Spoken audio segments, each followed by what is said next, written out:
from blogging in my undies blog, and the first clip that you saw, I hope you had your volume down, but that's what autism looks like for us. And that was only 39 seconds or so, and sometimes he can go for hours screaming and crying and slapping himself, as I've mentioned.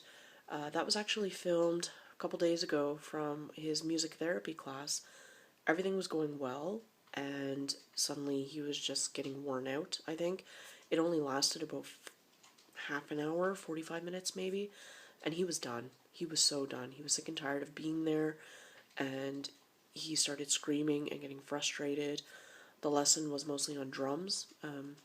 He's enrolled in a program for a friend's master's thesis here in central Finland about children with disabilities and neurotypical children and how they respond to music and playing different instruments and if they can follow along and all these other really cool things. So, I mean, the project is awesome, and I worried that the V-Man wouldn't be able to handle music therapy, and we're still going to bring him because they still need a child with some sort of disability, and since he's already started and they are recording it, with our permission, it's probably best to just keep going, and it's only twice a week for about 30 to 40 minutes at most, and to see how it goes. So that was his second meeting there. The first meeting was okay. It was just a very brief intro between the two students that are doing the project.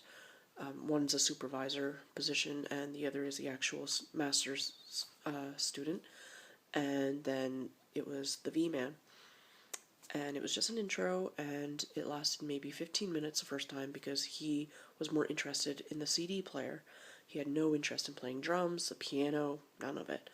And actually, he gave me a really hard time getting off the bus because it wasn't his usual bus stop that we get off to go downtown, because we had to stop at the university because that's where the therapy is being held. However, yesterday, during the previous clip, that's where the therapy was, or when the therapy was, yesterday, he was totally cool. He seemed to remember where we were going. He knew even how many flights of stairs to go up. It was great. Everything went well. He even touched the drum a few times. At first he tried to stand on them, which was really bad, but then, we got him used to the idea of tapping the drum or touching the drum with his hands, or even with his lips if he wanted to. That was fine. But then near the end, like I said, and like you can see yourself in the previous clip, he got worn out. He was totally done, and we have to respect that, and also the thing is, it's not just music therapy that sets him off. It's saying no, don't do that. Stop hitting your brother, stop doing this, stop doing that, or maybe not giving him enough attention. And then he'll start this scream fest that you've seen. So, as you can see, I'm pretty tired right now, but that's because of exams, and he's at overnight care right now. But it's very draining, it's very exhausting, and we realize and we think it's awesome, and we're so happy for the parents that have autistic children that grow up or are capable at a young age of doing amazing, amazing things, like artwork. And I can post some links of some of the autistic children and people I follow. Some of them can do art, like Iris, very famous little girl. She can paint, and her cat Thula. I follow their Facebook page, huge fan. And I think that's awesome that she has her niche, her talent, and she's able to spread autism awareness in a beautiful and colorful way. I think it's so cool. And then there's, I don't know his last name, but his name's Jacob, and he's a mathematician genius, math and physics, and just genius. And you know what? That's also really, really cool. But I want to show you the reality of what autism is like for many, many parents, and it's frustrating. It's exhausting. It's loud. It's frustrating because you don't want your child to hit themselves. You're at the brink, of the edge. You're on the edge. You're so, at least I am so tempted at just screaming back or worse, and I can't do that because he's already there. He's physically abusing himself. I mean, you can't see in the video because he's wearing clothes.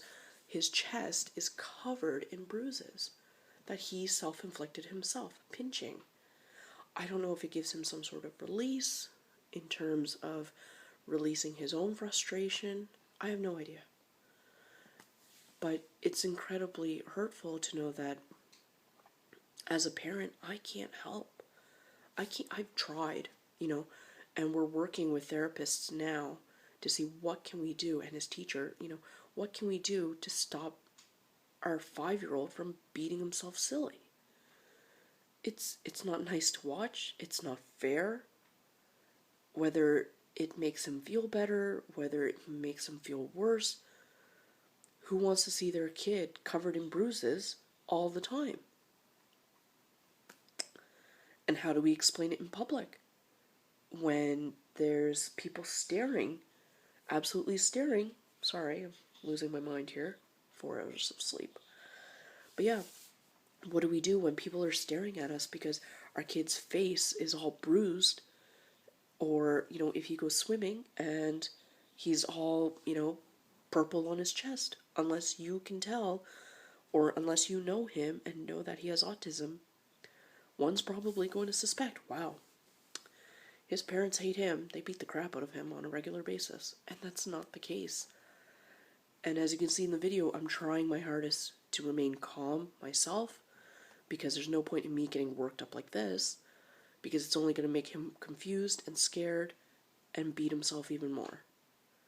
But the reality is, for us, our kid is almost 6. He'll be 6 next month. He doesn't draw. He draws a little bit, but nothing like, fantastic and anything that makes sense or looks like anything special, particularly right now. That could change when he gets older, maybe. But he doesn't, he doesn't seem to be fixated on numbers. He's fixated on shutting the door. He's fixated on, trying to bust the baby safe locks we have on cupboards to get into DVDs. He's obsessed with walking really fast or running and paying for the bus with the electronic bus card. Those are his things, and we still love him. Maybe he'll have some super crazy amazing talent later on that I could share with you guys in the future. Other than, the only one that I can think of is that he seems to be quite obsessive now with being tidy and being neat. Everything has to be organized and neat, like the trays, lunch trays at school. And he's physically strong. I mean, going to the doctor involves at least 3 people holding him down for a blood test. 3. Maybe that's his physical strength, or maybe his physical strength is his special autistic superpower, and that's okay.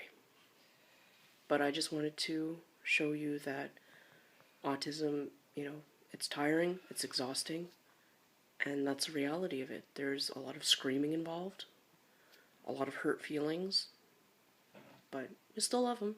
So, yeah, that's pretty much it for that, I guess.